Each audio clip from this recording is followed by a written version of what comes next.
Kunya Vihari. Genau geschafft.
Das wird Mandalis erste Vorlesung, oder? Wie bitte? Genau. Also der Anfang einer Vorlesung. Gut.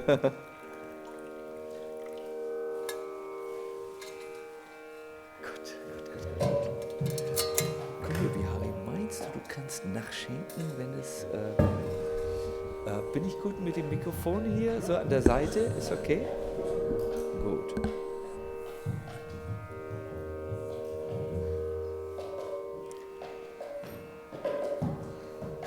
So, Hare Krishna, Haribo. Let me start by thanking all of you who are switched who have switched on the Mayapur TV and are with us today. It's a very interesting lecture. I hope. I was at least very inspired when I prepared for it. It's about a question. Why is Haridas Thakur nominated to be the Acharya of chanting the holy name? Why exactly? Why? The Namacharya. That is what we will discuss today. I'm very thankful also for the devotees who came here.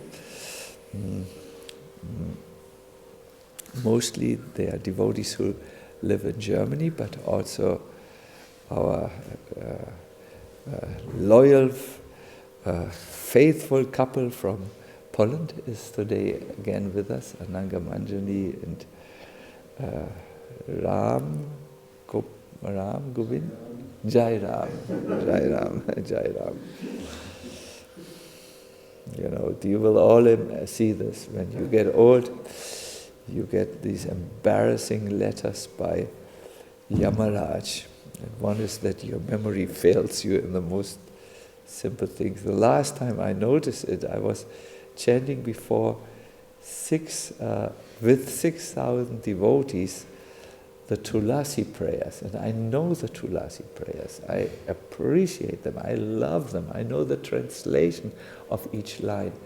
But in that circumstance, my mind went blank. I didn't know any sentence any longer. Everyone thought, this sannyasi has not even learned the ABC of Krishna consciousness. I apologized to the devotees and said, you will all come in the same situation when your memory starts to fail you. Hare Krishna. Yes, so let us start. Jai Sri Ram, Jai Ram, Jai Ram. And Hare Krishna Mandali, welcome for your Jaya Radha Madhava.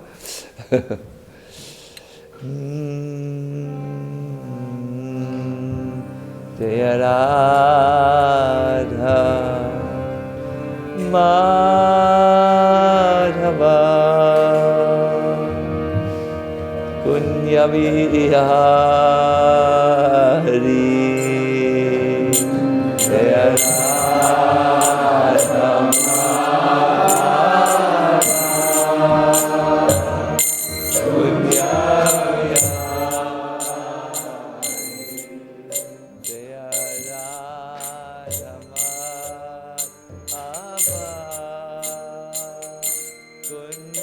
Hare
Devanandi.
So, Hare Krishna, once again, welcome everyone to this wonderful evening of Krishna Katha.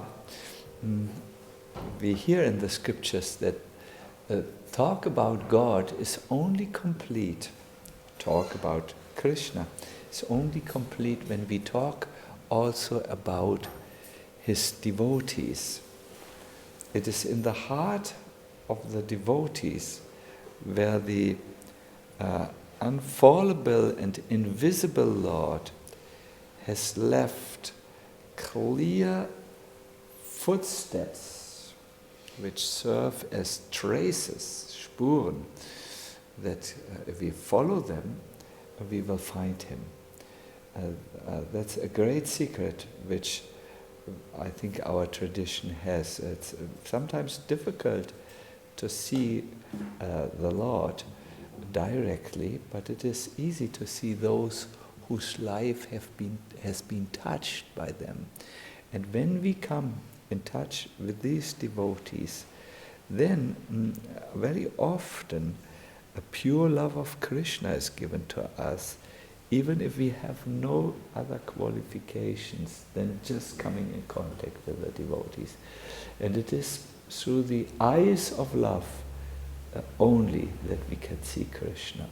You can see Krishna through the eyes of, you can see material objects through your material eyes, but Krishna can be seen only through eyes which have been opened by divine love. And coming in contact with those who have this love is enough, or opens our minds.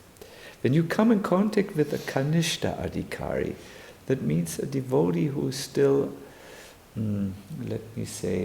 dependent on his material senses, who is a neophyte, who is not yet so realized, who often judges others, who often is envious of the progress of other devotees. If you come in contact with Kanishta Adhikari, at that time your own curiosity, your inquisitiveness, your interest can be born. Oh, you are talking about Krishna, that may sound interesting.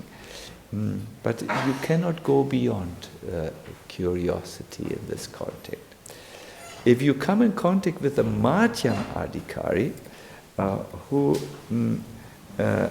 is somewhat fixed in the process of Krishna consciousness, you develop genuine faith in the process which he has taken to get where he is. So I think it's very easy to understand when we see someone who is very healthy, who has a lot of muscles, we asked him, how did you become so healthy and develop such a good, useful body? And then he will say, I do this, I eat this, and I do this sport. And you think, let me also try. So when you come in contact with a Madhyam Adhikari, a devotee of Krishna, who has already some realizations, you are asked, what's the process? And you get faith in the process. But if you meet a pure devotee like Thakur Haridas, my dear devotees, even if you have not yet started the process of bhakti, pure love of Krishna can be given to you. And this is what we will talk about amongst other subjects this evening. Now, let us start our program in seriousness. Please join me one moment.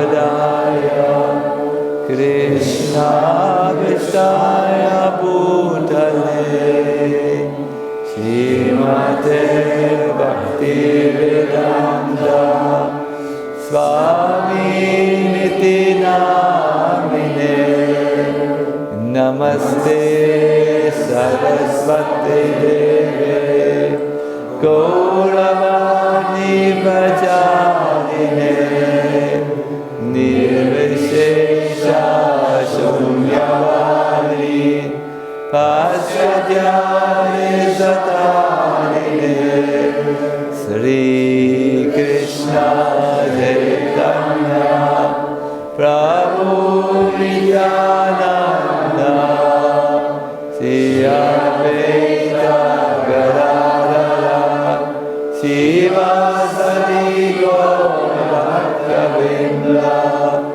Hare Krishna Krishna Krishna Hare Hare Hare Rama Rama Rama Hare Hare.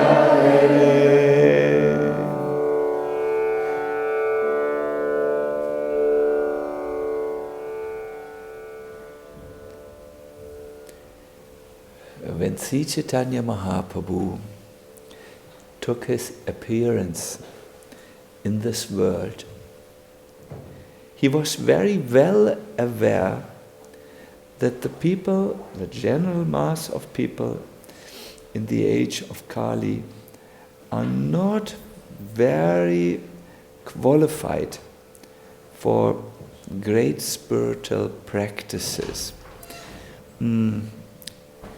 And so he focused his attention in spreading love of Krishna on the process of chanting the holy name. Once to Sanatana Goswami, he said, Tara Matya Sarvashreshta Nama Sankirtan. He said, of the 9 processes of devotional service, the most important is to always chant the holy name of the Lord. If one does so, avoiding the 10 kinds of offenses, one very easily obtains the most valuable love of Godhead. What Chaitanya Mahaprabhu did here is something which only a great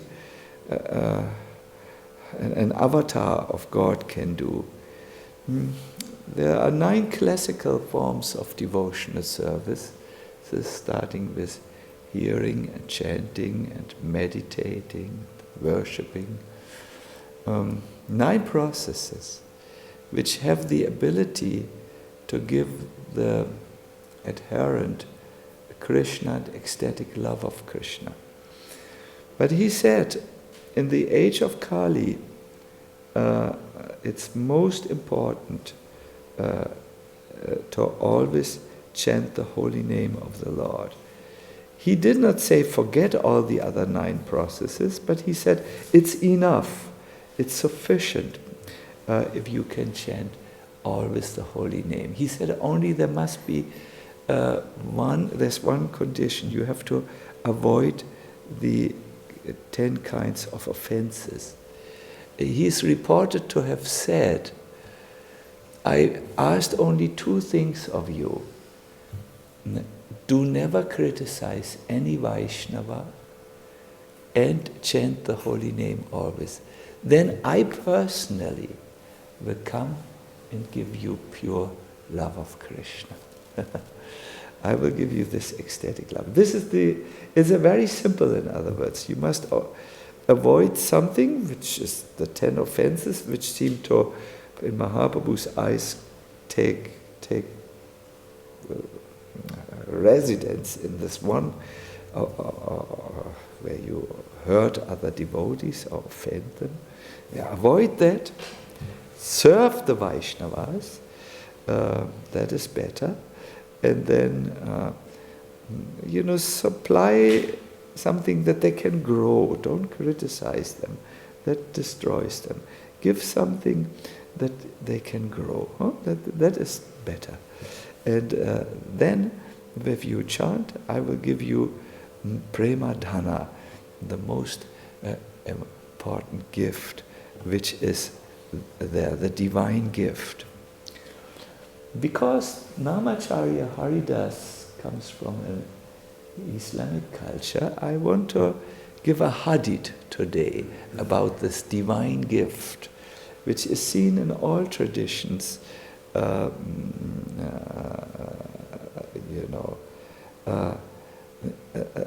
This hadith means ein Sprichwort, a saying. It says, "What no eye has ever seen, what no ear has ever heard, what no mind has ever thought, have I prepared for my righteous servants." No? The divine gift, in other words, which is here prema dhana. Dhana means gift. The most ecstatic love, divine love, is so wonderful that we have not seen this in this world. We have not heard it. We are not able to think and understand it by our thoughts. But Krishna has prepared it for us. Like when you have a good friend, and you know he will come to you, you might prepare a gift, you might wrap it up, you might bind it, and then it is presented to you. So this is the divine gift of divine love, which comes very simple to you, which is given to you by Gauranga Mahaprabhu in this age, if you chant the holy name, avoiding the 10 offenses. Now, for this, Chaitanya Mahaprabhu picked one leader, one ideal figure, one ideal example, and one ideal teacher. He was Haridas. Haridas was born in a Muslim family, and somehow or other he met a great saint in his village who influenced him greatly, and he took up, when he was very young, the chanting of the holy name with enthusiasm. He became such a chanter in his life that he became the leader of Mahaprabhu's process. Once Sanatana Goswami met him, and he said something. He said, "Tumi Jagatera Arya, you are the most advanced devotee within this world, and you, Sarva Guru, you are everyone's spiritual master." And Sanatana gave a reason. He had observed Haridas Thakur. He said, some behave very well, but do not preach Krishna consciousness, whereas others preach but do not behave properly. You, however, Haridas, simultaneously perform both duties in relationship to the holy name. By your personal behavior, you are excellent, and by your preaching, you are excellent.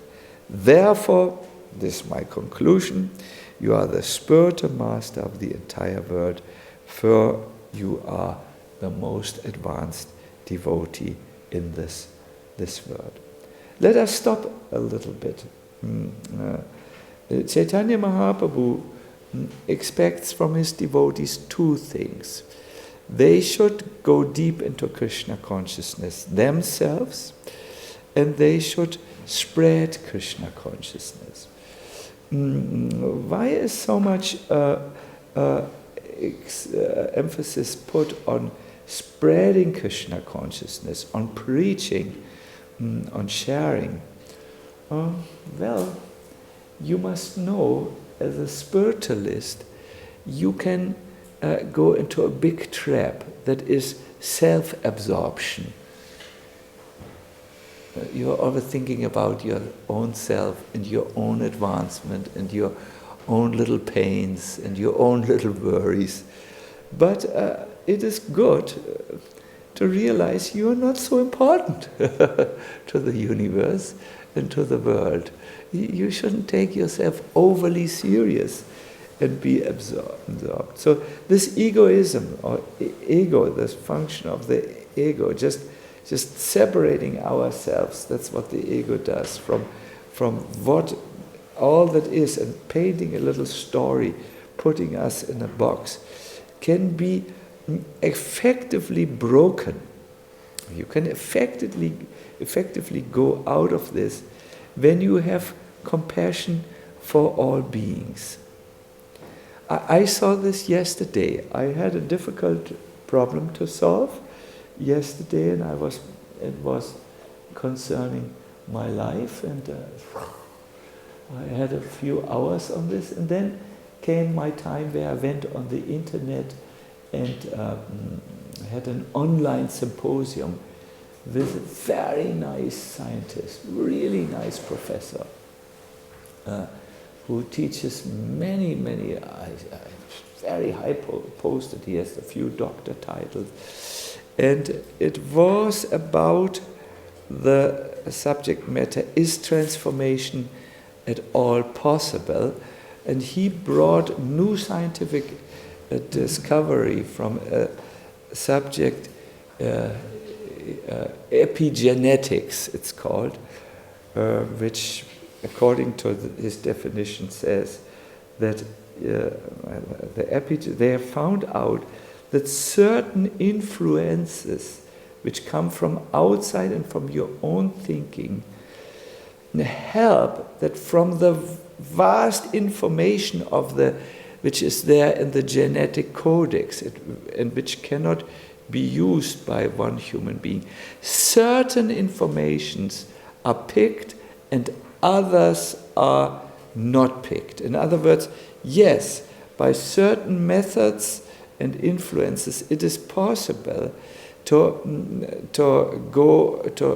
help you go in one direction and avoid another direction in your life. So it was a very stimulating discussion. I was really fired up, and we have decided that we must meet in person. He also liked Krishna consciousness very much and took things also very personally. And when this was over, it was 2 hours all in all, I felt, the problem I have is so small. It was very big before, now it had been small because I had a different perspective on it. This happens when you are getting out of your world by the wonderful quality called compassion or daya. It's the most important dharma for the Vaishnavas. But those who don't do this, who don't share Krishna consciousness, who don't preach, run the risk of remaining absorbed in their own little world and being totally under the control of the mind and its unrelevant stories. No? That it always happens to everyone, and I want to request and encourage you to think, what can you do tomorrow to share your Krishna consciousness with others? What can you practically do? There are many things. It is sometimes as easy as to sit down and write a letter to a dear friend with good insights. It is possible for everyone, even the shy. amongst us to do this. This is a divine command. It's an agya. The agya means a divine command. There's another word. I forgot.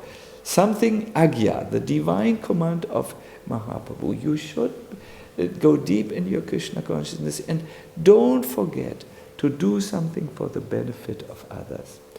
So someone who does this, some are just they are advanced. See, some devotees are just behaving very well. They follow everything, and wow, the devotee is in this form and this culture and this, and they are important things and unimportant things. They follow everything very well. Their hair is like this, and they eat. They are very, very, very, very particular, and they rise very early, use the Brahma Muhurta. This is all very good. Some behave well, but if you ask them to help something in the spirit of compassion, they don't do anything. They just take care about their own lives. And then there are the preachers who are wild men, who don't follow any rules and regulations. And the ideal is you perform this Haridas Thakur. You simultaneously perform both duties in relationship to the holy name. By you're good in your personal behavior, and then you're good in your preaching. No? You live what you preach.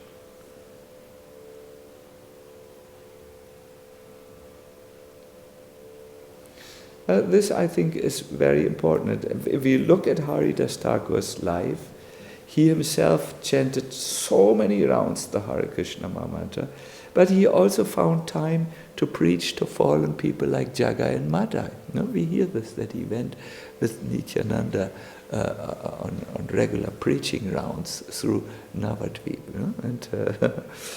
And we also hear from Chaitanya Bhagavat that he chanted all day, but he would receive people each day, and he would share his ecstatic Krishna conscious realizations to them.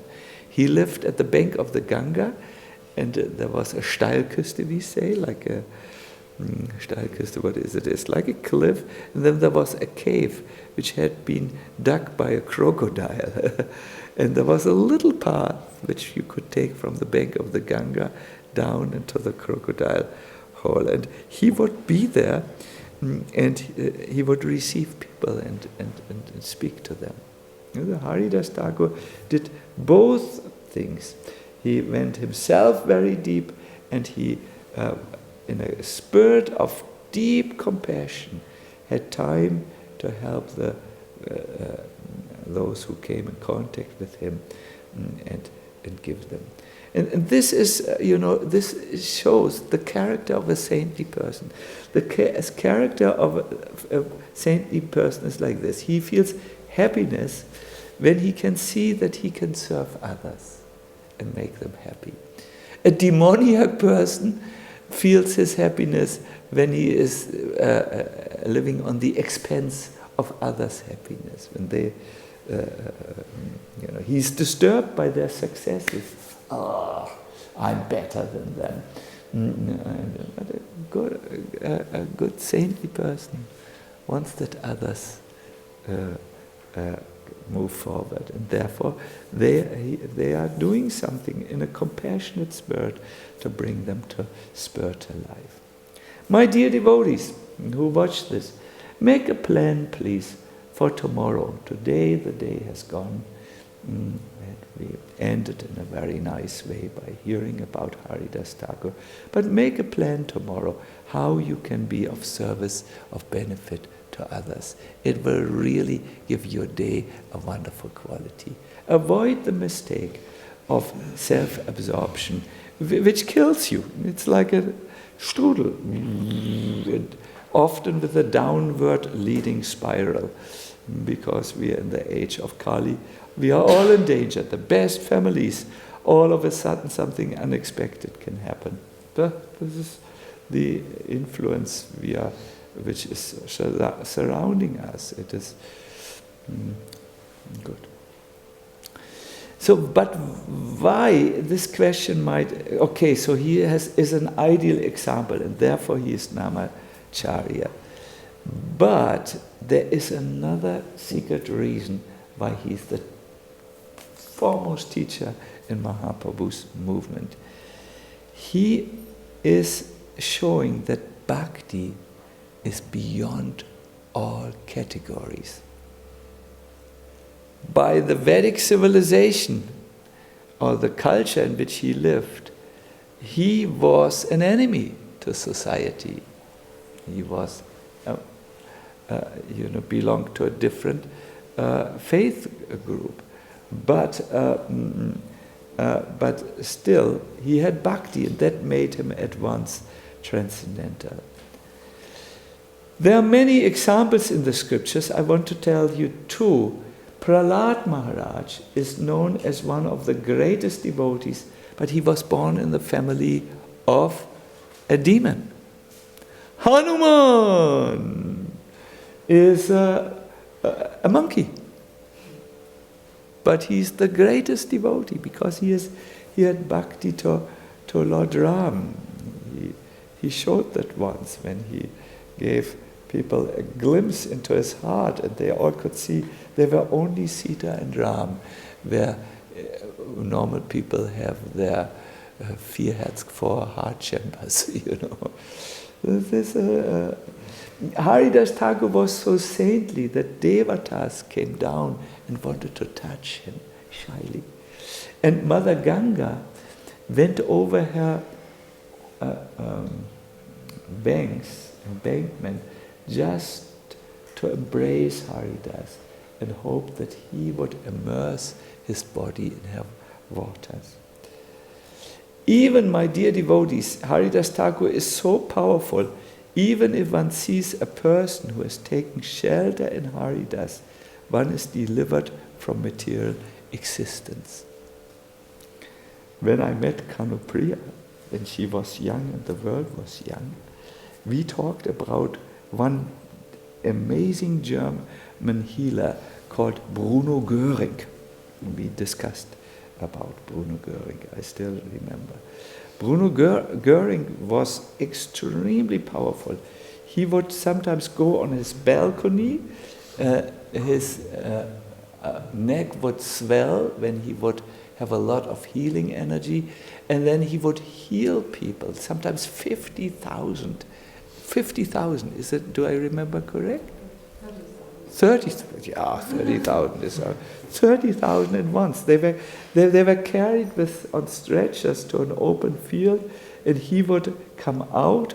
He was a very God-conscious healer, and he would do his Bruno Göring thing, and then they would leave their crutches, and there were Spontanheilungen, but apparently there are documents which showed that many of those who were healed kept their healing, and they were healed for life. And then it was understood, there's a whole movement about him, this healer, that people who meditate about his picture, and they just remember him, although he has died long ago, they also have this healing Shakti in some way, for themselves and for others.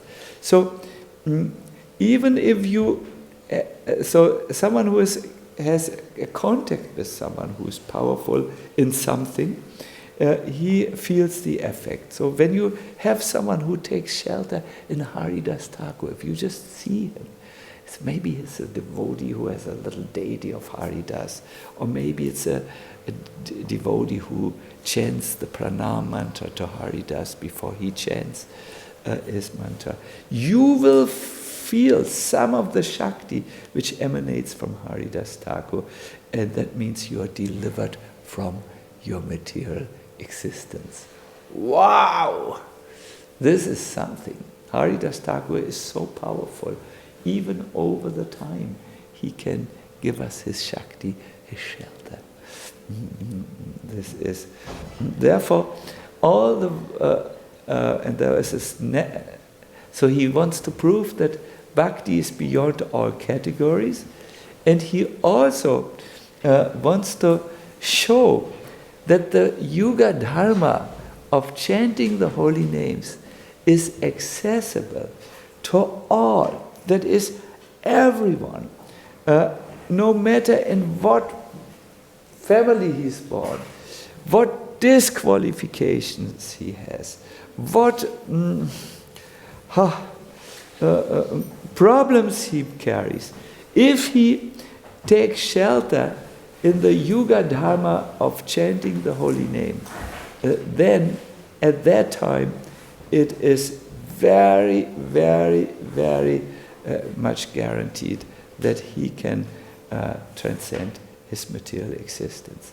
So therefore, Haridas Thakur, the most unlikely person which a pure Brahmana would choose as the acharya of his the process he has come to give. Therefore, Haridas Thakur was taken as a namachari. He had an ideal conduct. He behaved well, and he was also full of compassion and shared Krishna consciousness with others. He showed that bhakti is beyond all categories, all right and wrong, and that he showed by his example that the Yuga Dharma is accessible to one and all. Now the way the Lord established Haridas Thakur's unique position is a very interesting way which you have to know in order to know the mind of God, of the Lord. The Lord subjected him to severe tests through which his ideal behavior would be demonstrated to the world. In the Bhagavatam, there is an explanation by Vishwanath Chakravarti Thakur, who says that a rich man wants to sometimes show the quality of his gold by heating it and melting it. And then if it's very good gold, you will see a reddish glimmer, a reddish shine from it. And in this way, he will demonstrate to the world, look at this gold, it is wonderful. In the same way, Krishna sometimes subjects his great devotees to fire tests. And the example of the gopis is given.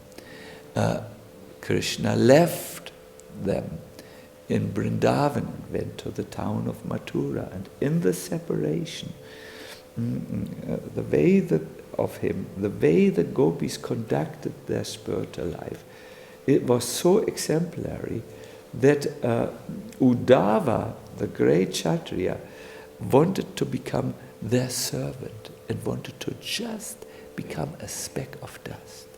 Because they didn't stop loving Krishna when they were in the separation, but they loved him more. In the same way, Haridas Thakur's exalted qualities came really out when he was tested. I talked with His Holiness Indradumna Maharaj about this. These tests of the Lord. And he told me something which had transpired between him and Srila Prabhupada. He had gone out for Harinam Sankirtan every day in Paris, as far as I remember. And once Prabhupada visited Paris, and he On that day, Indradumna Maharaj drove with his van and his crew a long time, but they run out of petrol on the Autobahn. And after a long ordeal, they somehow, by walking with a canister, getting a little petrol, filling it up, driving, and so on, they got a gas station. But when they left the gas station, the tire was a flat tire. Finally, they reached Paris center. But when they wanted to start their kirtan, it started to rain like anything. So when it became a little less, they thought we are here for kirtan, so we should do something. They did kirtan, but then in the midst of the kirtan came a French lady. She stretched out, she stood right before Indradumna Maharaj with his mridanga, stretched out her tongue like Kali and closed her ears like this. Now, how will you do kirtan if you have someone follow? I don't even want to do it, follow you and standing like this before you. It's a serious thing. So, Indradumna Maharaj came back a little bit. I don't know how long I can do it. And to his surprise, Prabhupada called him up in his room. And he said, "So how was your Sankirtan day?" And Indradumna Maharaj thought, well, I better tell the truth, and he lamented, Prabhupada, it was so difficult. At first no gas, then flat tire, then the rain, and then this impossible person who just wanted to disturb the kirtan. At this moment,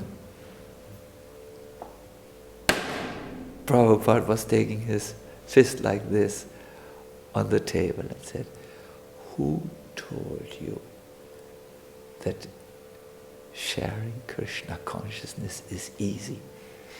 Do you know the difficulties I have undergone? Heart attacks." And so, but this is what Krishna does with his devotees. When he wants to give them responsibility, when he wants to make them exalted, he gives them tests. And a good devotee goes through the tests, whereas a devotee who's still very much in the process of maturation runs away from the test and thinks this is too much. It is said in European poesy, the crown of the king has a heavy weight. In other words, there is a little price to pay. And maybe the most heavy price is that in the process of spreading something good in this world, the obstacles will come, and of all the obstacles, those who act as our enemies, who act to hurt us, who want to discourage us, is maybe the most heavy test which the Lord gives us. Therefore, it is also said, the destiny of kings is to have enemies. Now, this heavy test came when Haridas Thakur, best devotee, chanter, preacher, was brought in chains before the Muslim king for judgment. It is a known story, but I want to tell the unknown parts of it. Because I feel, my dear devotees, if you want to become strong in the spiritual life, you also have to stand up in the face of tests and not run away and not allow yourself to be discouraged. You have to understand this could be something which is meant for my growth. So, and what I think the many tests which we go, the difficult obstacles which we have to pass in our lives, they should bring about one thought in us. I will for sure have to face one day my final test. That's when I'm lying on my deathbed and everything will be taken away from me. How focused is my consciousness then? You can practice this in the times of need and the times of the small tests. So when Haridas was brought before the Muslim king, the king asked Haridas, please stop your chanting. Follow the natural path, that is, adopt what you should follow, the religion of your birth. Say the Kalma. Now the Kalma is the Glaubensbekenntnis, the credo, what you say, and it is one of the 5 pillars of Islam.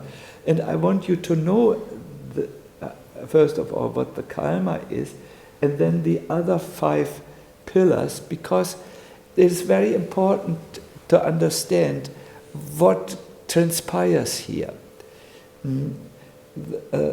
If you want to have be a good person in the Islam, you have to rest your life on 5 pillars. One is the Kalma, where you witness or say your belief. The first is there is no other God than God. The second is Muhammad is the messenger of God. This is the first pillar. The next pillar is 5 times a day you have to say a prayer in the direction of Mecca. The prayer goes, God is great, glory to my Lord. God hears that person who worships him. Our Lord, all glories to you. My Lord, forgive me. And then you say something for a prayer for the Muhammad. God bless him, and he may give him salvation. And then you say something for all the Muslims. Peace be with all of you. Wonderful. The third is zakat. Whatever you earn, give some part to others and the poor. No, it's a charity. You are obliged to do charity. Wonderful. The fourth pillar is Saum. You need to fast during 1 month, which starts with Ramadan. And the fifth is the Hajj. Do a sacred pilgrimage to Mecca. Wonderful pillars. You should live in your belief. You should every day renew it in your faith. You should pray every day 5 times. It's distributed over the day. You should be charitable, have some compassion for others. Then relieve yourself of material attachments by fasting, at least for 1 month. It's not it's a possible fast. In other words, you fast until the sun goes down, then you can have some soup and something which is giving you strength. And then leave everything from time to time and go to the holy place. It will reinforce your belief in God. Wonderful things, no? So the king said to Haridas, this is, stop your chanting and do this kalma. But Haridas Thakur reacted in a very interesting way. He laughed. Not spöttish, not derisively, but he said, how wonderful is the illusory energy of the Lord. Listen, king, the supreme Lord of all is one. The Hindus call him Krishna, the Muslims call him Allah, but he is the same. No difference. The Lord sits in the heart of everyone and induces everyone to worship him in a particular way. This I find very important for devotees also. He accepts the devotion of everyone, bhava grahi janardana. But if anyone is envious towards any one of his children, he becomes hurt in his heart. So I feel this is very important also for us, not just in an interreligious context, that the Supreme Lord is in Hinduism, Christianity, and Islam, and the natural religions, Naturreligion.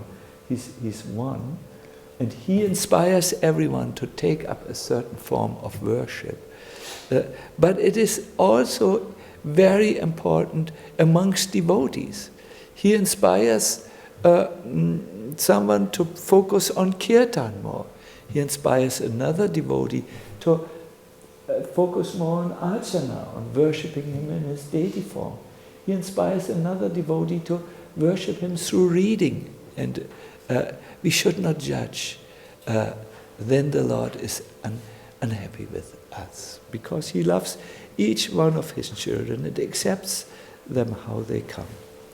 I think this is so important that I want to sing a song to you on this subject. Kena koro dvesha videshi jana bhajan bhajanera linganana nana desha nana jan. Why do you continue to hate, sings Bhaktivinoda, the way the Lord is worshipped by people of other lands? There is a number of authentic ways to worship God, according to the customs of various people living in different countries. They have the customs, they do it this way, that way. Then he sings, Keho mukti kache bhaje, Keho hati gadadi puje, Keho vanayani mudi, take brahma aradhan. Some people worship the Lord in a more untidy or careless manner. Some worship him by bending down on their knees. Still others close their eyes while worshipping his impersonal Brahman aspect. Why do you continue to hate the way the Lord is worshipped? Some people take on different yoga postures. Some immerse themselves in the congregational chanting of the Lord's holy names. That's us. But all of them worship that one and only supreme treasure, Lord Sri Krishna. Therefore, you should all reflect a mood of brotherhood and live together in transcendental friendship. Always practice bhakti to Lord Hari, whether in situations of life or in death. Very clear.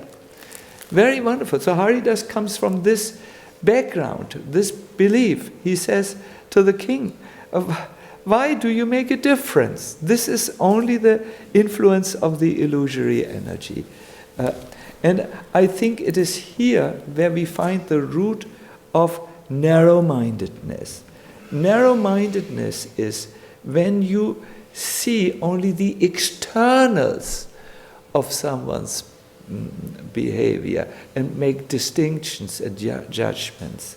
Krishna is not like this. He takes the bhava, the mood behind it. The bhava grahi janardana is his name.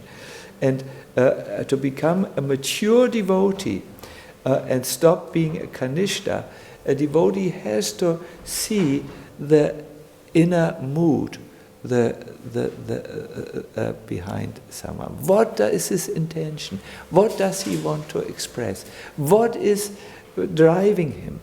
And when you go to this, you will soon come to forgive someone who is different from you. But the king could not understand. he was in a different mindset. He asked the Qazi, what should we do with this rascal? You will find this always. People who cannot understand this vision of looking towards the intent and who only look towards the external things, they become highly incensed and excited and agitated. And the Qazi said, flog him, whip him on 22 marketplaces. Then everyone will see what happens if someone leaves his natural religion and joins the Hinduism. Now before this, Haridas, and here I want to come to the end, was brought in chains to the prison. Now in this prison there were many good people who had been persecuted by the religion and who had been put there. And they understood that this great Mahatma, Haridas, was coming into the prison. And their desire was a desire which all of us should have. They wanted the blessings of the Great Soul. Do you know that the power of blessings is much stronger than the power of your own endeavors? The secret of advancement in Krishna consciousness is not your own endeavors. The secret is the blessings of great souls who become pleased with your activities and who shower you with their well wishes. And in this way, doors are opening which have been closed for you. Yeah. Never turn away from great souls, because then you cannot receive what they have come to give you.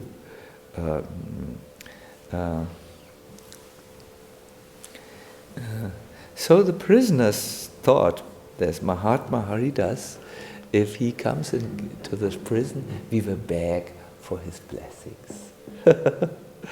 They said, please bless us, please bless us. And Haridas answered, may you stay how you are at present. Oh no!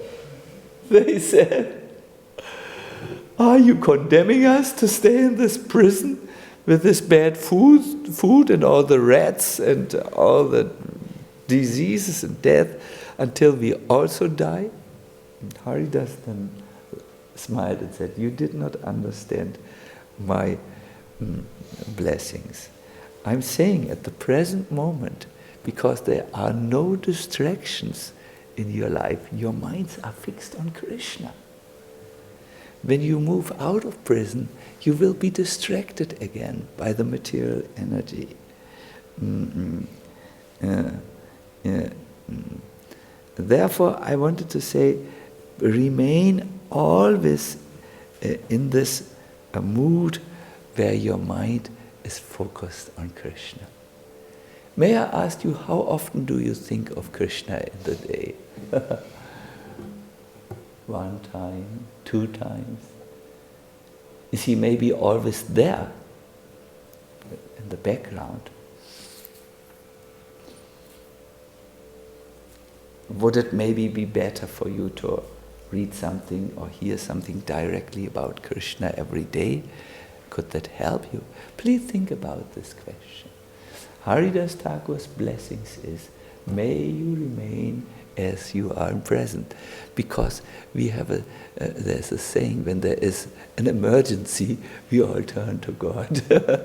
They say in Germany, im Schützengraben gibt es keinen Atheisten. In the war trench, what is it, the Graben nochmal? Trenches. In the war trenches, there are no atheists. Everyone goes, oh, if you let this go past me, oh, if you let me live, I will give my life to you, 100%. So, unfortunately, we are so neophyte that certain difficult situations make us think of Krishna. So he said, may you stay like this. And then he laughed. Don't worry, in 2 or 3 days you will be released from prison. That is nothing. And he gave them also this blessings. So, yeah, my dear devotees, this is Haridas Thakur, someone who is solidly fixed in Krishna consciousness and who blesses people just by remembering him and so on. Haridas Thakur was later flogged, but he stayed in his thoughts fixed on Krishna. He remained with Krishna always. He did not even feel the whips, the whip lashes. Although his body was cut, he didn't feel. He was later, Lord Chaitanya told him later, that was because I accepted these beatings on my back. You had prayed, these people don't know what they're doing, please forgive them. And therefore, I had decided to descend from Vaikuntha with my discus and cut them to pieces, but you had prayed for them. I couldn't do anything because I'm bound by my devotees. Therefore, I took the beatings on my own back. And then Lord Chaitanya turned around, showed his beautiful golden back, and it was bleeding. There were marks of the beating all over. The Lord protects his devotees, always and in all ways. If they just do this one thing, turn to him, and so on. In the scriptures it is said that one should follow the easy path of the Mahatmas of the past. And one example is Haridas Thakur. So I think, this is an easy path? What is a difficult path then? Isn't it? So why does Bhaktivinoda Thakur says one should follow the easy path of the Mahatmas? Why does he say this? What is in his mind when he says it? It's a good question, isn't it?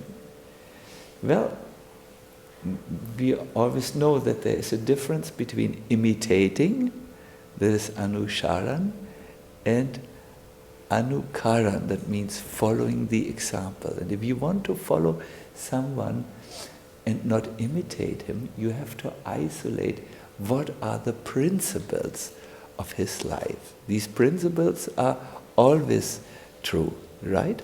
And they are true for everyone. So here are 3 principles which Bhaktivinoda Thakur isolates, which we must follow. I really hope I get them together. Yes, the first has appeared.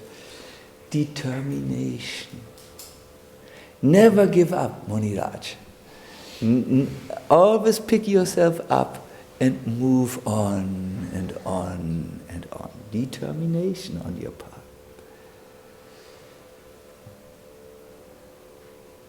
Oops, the next has landed. You should always chant the holy name. In good times, in bad times, while eating, while sleeping, while suffering from others, while being happy, by being distressed. That should never leave you, because it's a Yuga Dharma. That's how you stay in contact with the Lord. It's so easy. You should always chant, incessantly. Our dream should be to always have the holy name somewhere in our mind, even if we talk. That's a long way, but that's the example of Haridas Thakur. And the third, this moment I have no idea. I need to just have an inspiration. Ha! It came. And I'm not speculating, you can read it in Bhakti Alokya. Compassion for others. Mahaprabhu's religion is very simple, but you have to get out of the greatest disease of Western life, self-absorption. Only thinking of yourself, your own little world, which seems to be interesting only for one person in the universe, that's you. It's not. We laugh about others' small little world. Do you know that we have the same small little world, only a la me personally, Not so important. Isn't it? We think, others are not so significant, but my world is very significant.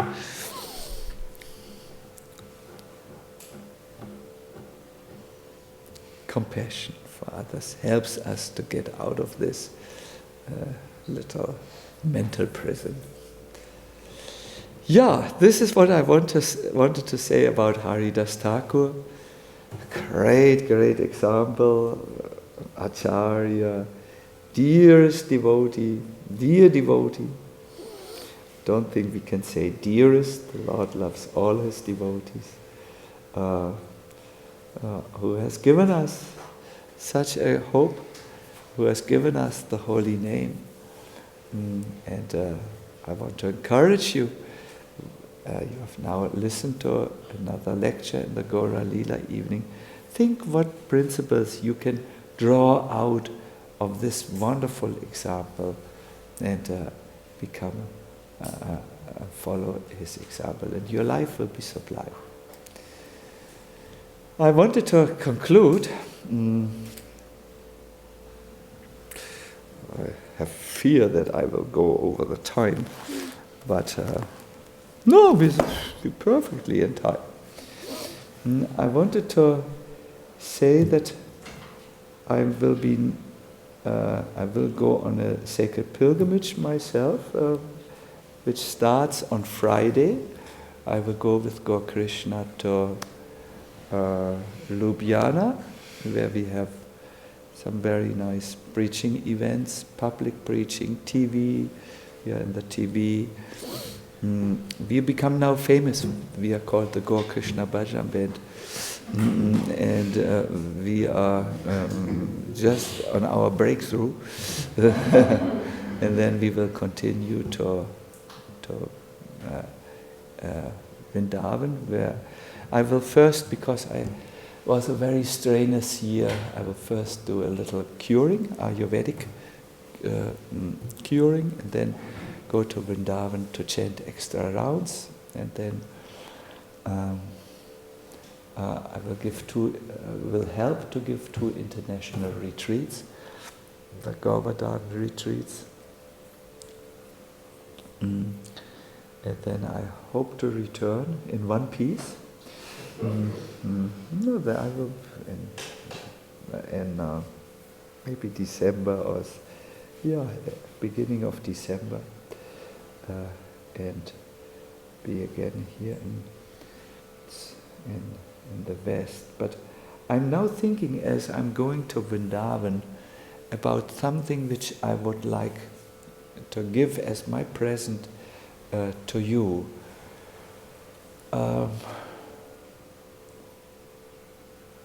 I have experienced in my life that Vrindavan always leads me to think about the ultimate questions in life.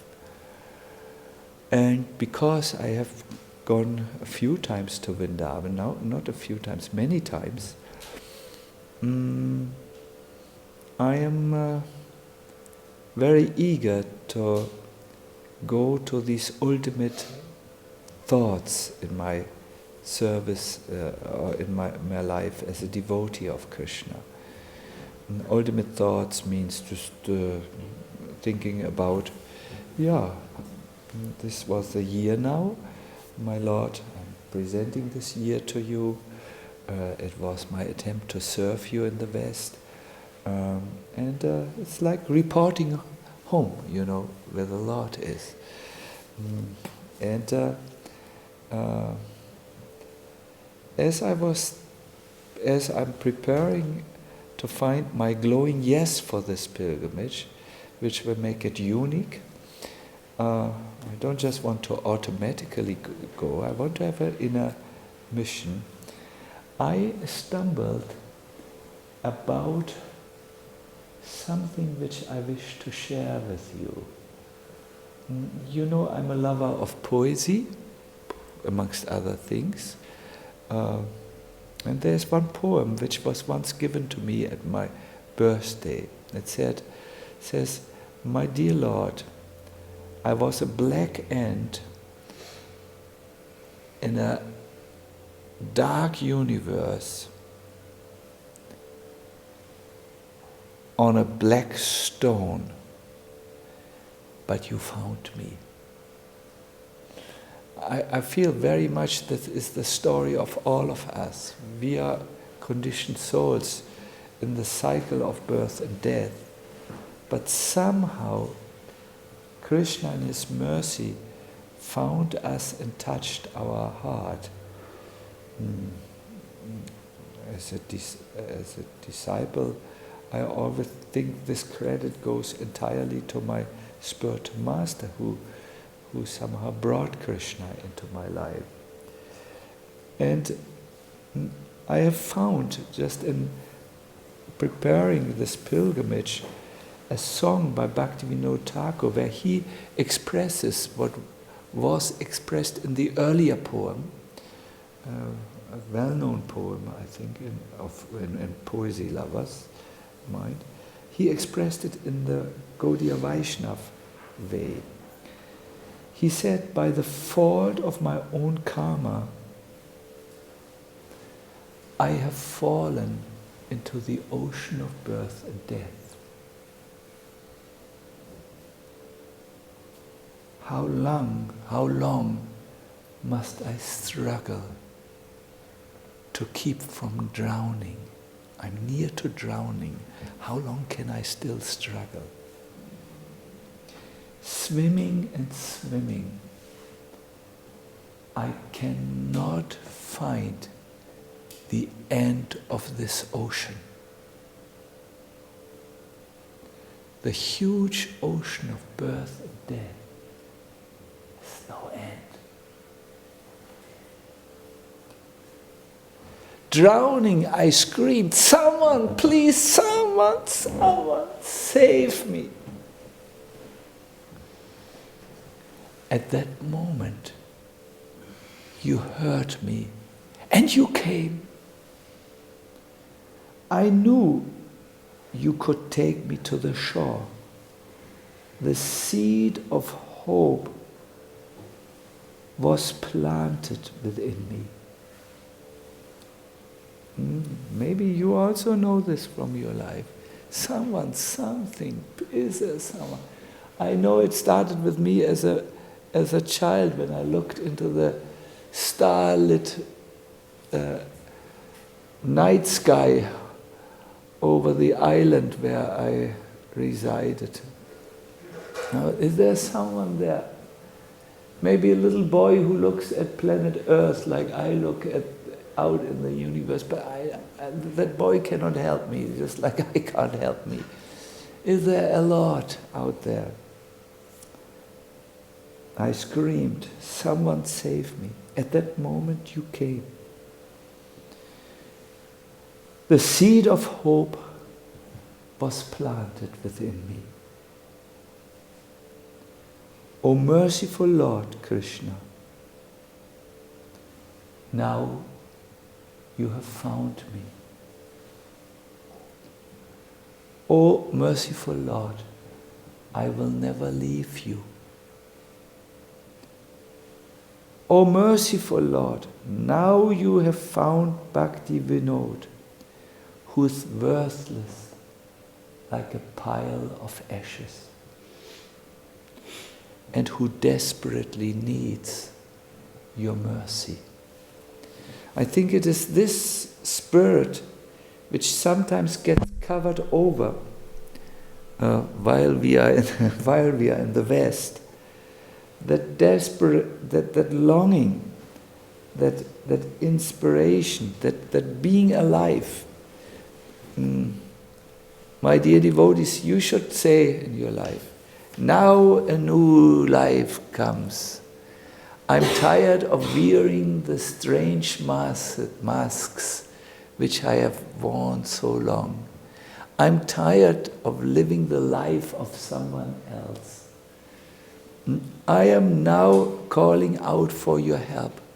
Finally, I have come to your door. Please don't send me away. Then the real life comes. This is a little bit what I think when I think of Haridas Thakur, this great, great saint who is giving us an example for what bhakti means. He's determined. He calls out incessantly, means without stop, for the chanting of the holy name. And he is compassionate to others. If you can follow this example, then your Gauralila evening was a success. Hare Krishna.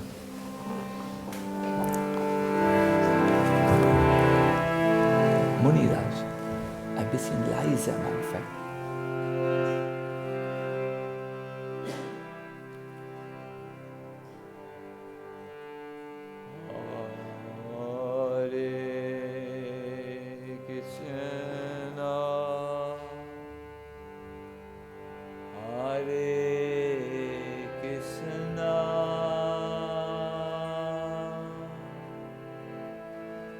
Krishna, Krishna,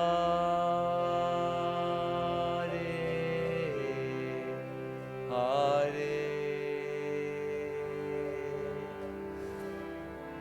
Hare Rama, Hare Rama, Rama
Rama, Hare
mine.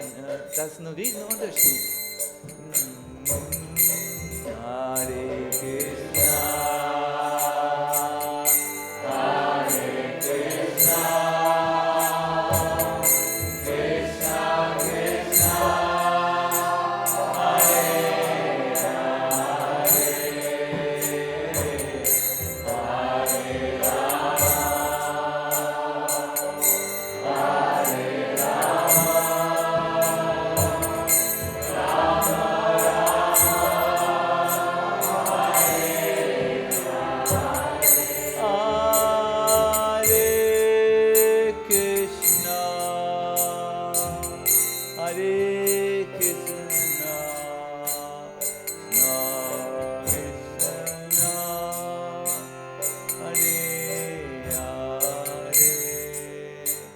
Hare, Hare Rama,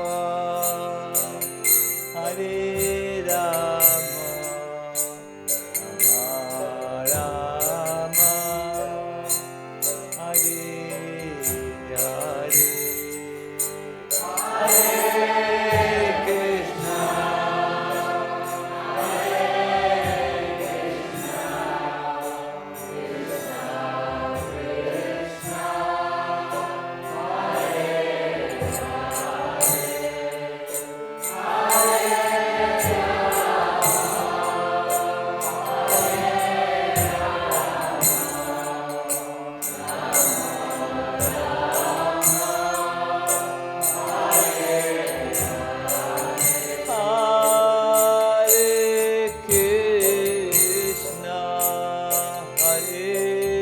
Krishna, Krishna Krishna,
wanted to say one thing in concluding.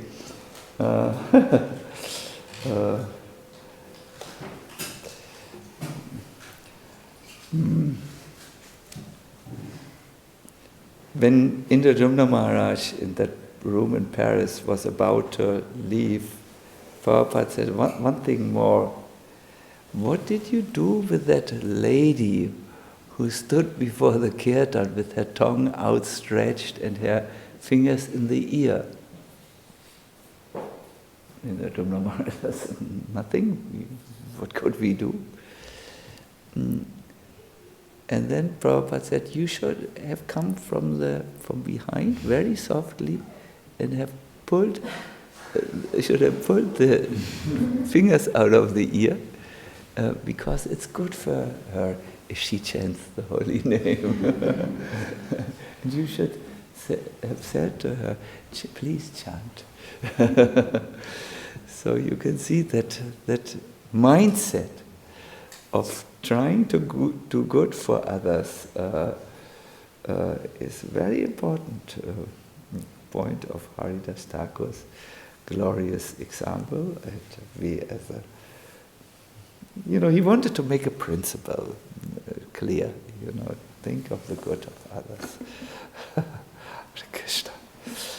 Yes, we have a few more minutes. Does any one of you have a question they want to ask?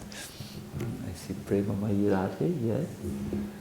I would like to know the name of the song from Bhaktivinoda Thakur. You read as the first one, that is, we shall not criticize people who worship in different way. Yeah, that one you would like to know? And then another question is if this pranam of Haridas Thakur is known. Means that some people chant. Yeah, there's, let me first answer it is called by the first line, Keno ar koro dvesha. I would recommend you, because it's from, I think from Gitavali. If you wish, I could give you my book now, and you can make a photocopy of it. That will be most easy for you to find. And the pranam mantra of Haridas, there are a few which I have written in my prayer. There's a prayer book which I have published, which accompanies those who chant, who want to go deeper in chanting. You can have this prayer book. You can ask the known sources for it. What I do is just, I say, Jaya Jaya Haridas Thakur. I just say his name and pay my obeisances, because really in obtaining blessing, which is your whole, I think, idea, why you wish to know this, it's good to connect with one's heart, with the saint of whom you wish to obtain blessings. Think about him. They are beautiful prayers. I encourage you to get this prayer book. It's a good book in good times and in times when you want to also go deeper in your sadhana. Yeah. Krishna. Yes. We have time. We have time. Yeah, I'm so grateful. I can't believe that. You mentioned the two qualities, like Haridas Thakur was a perfect example, but a perfect preacher. Can we, or is there a division of primary quality and secondary quality? Like the preaching should go first and we develop all the good qualities, or is it vice versa? Yeah. Because I also listened today to a talk from a very nice devotee, but former member of our society, and he called himself a missionar, also with double R, full. He was a missionar. Yeah, missionar. Yes. Because he was also always thinking like, this person is eating meat and this person is smoking, and I think he mentioned even Bruno Gröning, he was a smoker. As far as it is true. So, but now this kind of differentiation he doesn't make anymore. So many people, many devotees feel, sure we should preach, but if I preach, I'm a missionar because I'm not really qualified to preach anything. I want to say two things,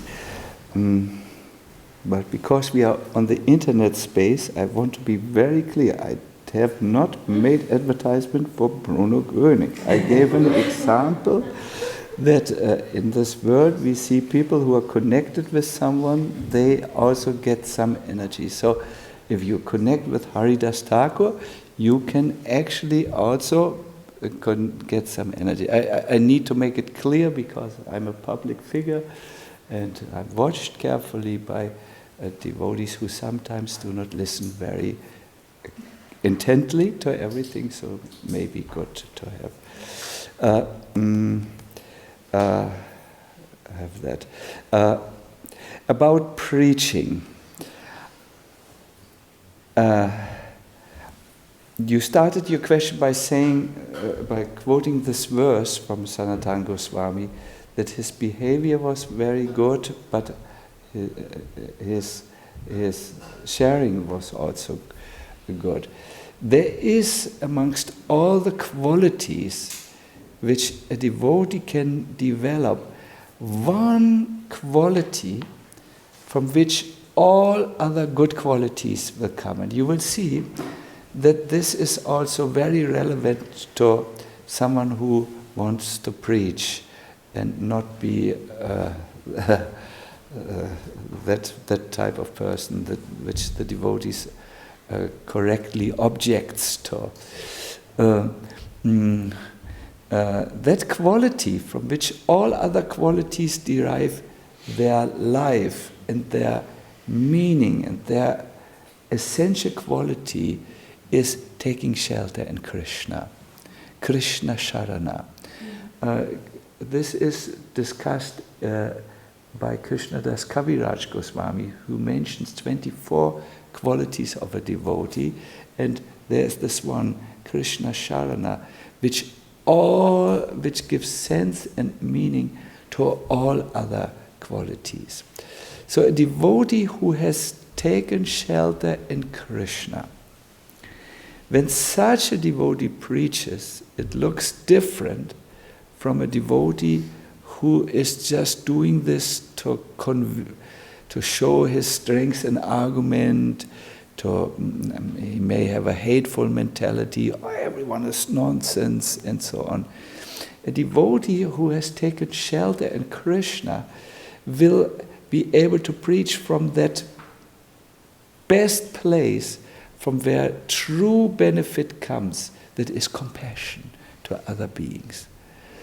I must say in my own, I was just now in a Sankirtan meeting in Russia, where I made this point, which was very much appreciated by the Sankirtan devotees, that if you distribute your books with a fanatical outside, that everyone is nonsense and we must turn their mind around and so on, it's not really the right attitude. You must come from the attitude that these are souls, they belong to Krishna. I should help them in their growth, and so on. A compassionate person, Syama Chandra, will be emphatic, mitfühlend, and he will be able to understand what is good for someone at which state, and so on. If he's just and so on. So this quality, sometimes I know our preaching was dominated by things like who can do the most books, and all kinds of things were done. We don't even wish to give examples, but they are really signs of immaturity. I could give some examples. Just as a male competition spirit, like... No, it's a compassionate thing. And then you will also have the strength to go on even when there are obstacles. This is what I found out. If I base my preaching on this value of compassion, then people are really impressed and take it. And I found I don't, wie man das sagt, hau ich nicht mehr die Philosophie um die Ohren. Nicht? I don't use the philosophy as almost a stick to chastise anyone. And although sometimes chastisement may be necessary to help someone to see the difference between wrong and right, but if you want it to be effective, it must be on the basis of compassion. That's the Mahaprabhu's philosophy can always be reduced to simple principles. Namaruchi, Vaishnav Seva, and Jiva Daya, compassion to others. That is so important. And Krishna.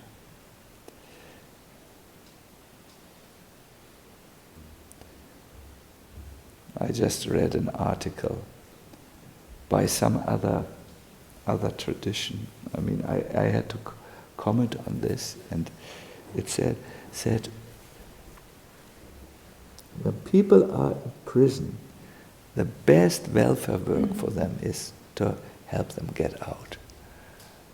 So we are imprisoned in the material world, and to help them leave the miserable condition of material existence is the best welfare work.